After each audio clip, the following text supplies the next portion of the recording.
بونیر الی کلی کې 13 ورځ د یو 15 کلنې ماشومې په بې دردۍ سره قتل کېدل د بونیر پولیس دپاره یو معما وه، خو بیا هم بونیر پولیس د قتل کړې شوې د ماشومې تفتیش دایره جوړه کړه او شواهد یې راجمع کول شروع کړل.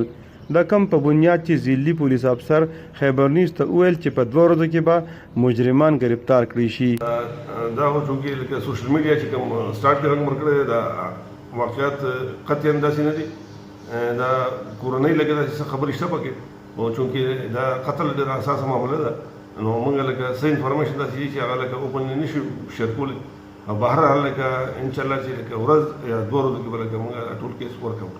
د قتل شوي صنم جان پلار محمد حسین په خپل زوم باندې د قتل دعوه کړې ده، خو تر دې دمه د هغه خلاف اف آی آر نه دی کړی، په کوم باندې چې د بونیر پولیس تفتیشي ټیم غواړي چې د پلار بیان په عدالت کې ریکارډ کړي شي چې د قانون د لارې د مجرمانو گرفتاری په عمل کې راوړلی شي.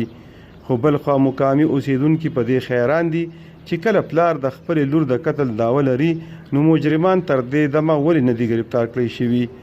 په دې حواله چې کله د ډي پی او محمد ارشاد خان یوسفزی سره رابطه وکړې شوه